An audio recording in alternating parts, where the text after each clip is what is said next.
মেজাজটা গরম হয়ে যায় একেবারে। মানে এত বড় গাড়ি এত এই সমস্ত ছোট রাস্তায় চলে। ব্লগিং করতে গিয়ে আমার বন্ধুর স্যান্ডেল ছিঁড়ে গেছে। এটা লেদারের স্যান্ডেল। এখন বলতেছে একটা স্যান্ডেল সেলাই করা লাগবে, এখন নতুন কিনবো। এখন সে সময় নেই, নতুন কিনতে গেলে হচ্ছে দোকান ঘুরে ঘুরে বেড়াইতে হবে, পছন্দ হয় কি না সেটা হলো আরেক ব্যাপার। আর সেই সময়টা নেই, এখন দুপুরবেলা ক্ষুধা লাগছে, বাসায় গিয়ে হচ্ছে খাইতে হবে, এটা একটা ব্যাপার। এখন সহজ হচ্ছে স্যান্ডেল সেলাই করা। আমি প্রথম বলছিলাম যে ফেলে দাও, তো বলতেছে কি লেদারের তো সেলাই করে নিয়ে যাই, যদি ব্যবহার করা যায় আর কি। দেখ এটা ভালো ব্যাপার, অযথা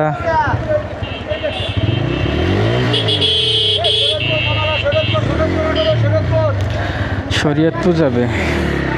তো যাই হোক, আজকে মনে হয় সম্ভবত গোসাইরহাটে হাটের দিন, যার কারণে এত ভিড়। নামো, হ্যাঁ নামছো তো যাও, তুমি সেলাই করো, কত সময় লাগে দেখো। কলার ছাড়ি, এই বাজারটাতে আমি একসময় কতই না ঘুরে ফিরে বেরিয়েছি। এই বাজারটাতে এক সময় আমি কতই না ঘোরাফেরা করেছি, বাজার করেছি, কিন্তু সেই সময়টা এখন অনেকটা মানে ধোঁয়াশা, এটা দেখা যায় না, এরকমই একটা অবস্থা। এখন হাতের স্যান্ডেল সেলাই করা হবে, তারপরে হচ্ছে বাসায় যে গোসল করে খাওয়া দাওয়া, এই আর কি। আহাদের জুতা সেলাই করা সম্পূর্ণ হয়ে গিয়েছে। এখন আহাদের বাসায় যাব, সেখানে গিয়ে আমরা দুপুরের লাঞ্চ করব। এই কি হলো দেখো দি অবস্থাটা কি করে ডাকি।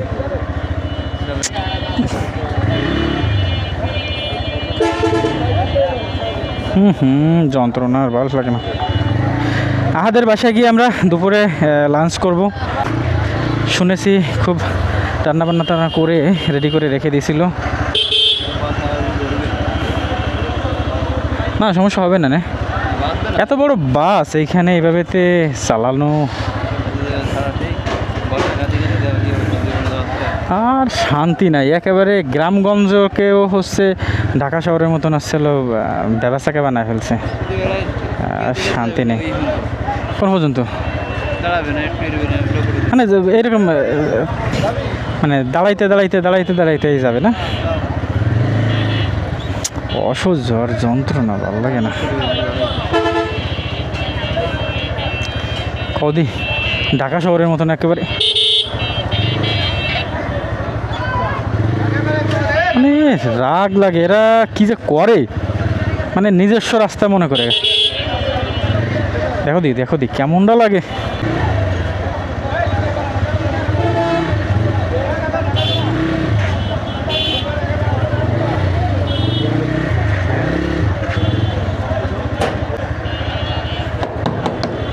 মেজাজটা গরম হয়ে যায় একেবারে। হ্যাঁ হ্যাঁ বেরোতে হবে এখান দিয়ে। মানে এত বড় গাড়ি এত এই সমস্ত ছোট রাস্তায় চলে। এখন যাই হোক, জ্যাম ছাড়াইলাম, বন্ধুর বাসায় যাব, সেখানে গিয়ে লাঞ্চ করব। বন্ধু আমার ব্যাচেলার মানুষ, মানে ব্যাচেলার বলতে বিবাহিত ব্যাচেলার। এখন তার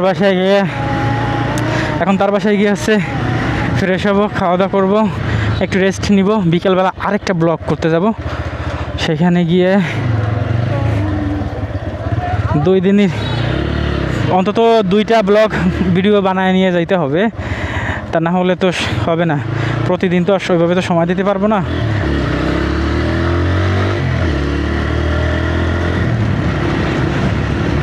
ভালোই লাগতেছে, মানে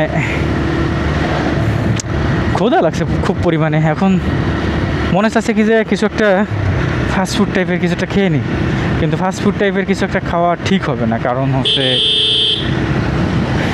একটু পরেই হচ্ছে ভাত খাইবো। এখন ভাত খাওয়ার আগে ফাস্টফুড খাইলে কেমন হয়ে যায় ব্যাপারটা।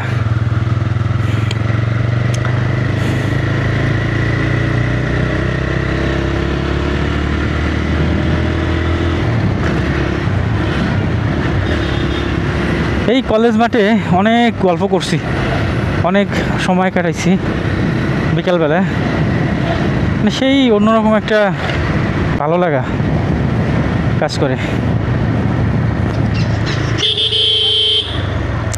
হেলমেটের ভিতরে একেবারে ঘেমে যাচ্ছি, পানি পড়তেছে একেবারে বেয়ে বেয়ে, কিন্তু হেলমেটের গ্লাস ভাইজার উপরে উঠাই দিলে তো প্রচুর পরিমাণে হচ্ছে নয়েজ হবে, যার কারণে উঠাইতেও পারতেছি না। আর 2 মিনিট পরে হচ্ছে নামাই দিব। আহা, তোমার কাছে কেমন লাগছে এই যে মানে চরের ভ্রমণটা?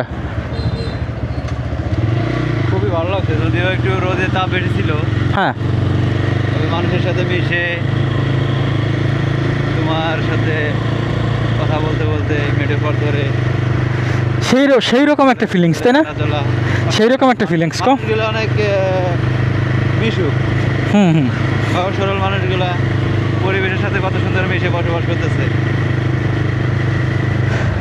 এই আর কি। চমৎকার দিনটা উপভোগ করলাম।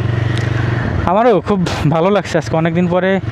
তবে বাম দিকে যদি যাইতাম, ডান দিকে, ওই চরের ডান দিকে গেলে আরও মনে হয় আরও একটু ভালো হতো। যাক, আজকে গেলাম না, আজকে প্রথম যাই করছি। নেক্সট টাইম আমরা যাব নাকি? আবার আমরা আমাদের বাসায় চলে আসছি কাছাকাছি। বন্ধুরা থাকেন আপনারা সঙ্গে, পরবর্তীতে দেখা হচ্ছে আবার। টাটা।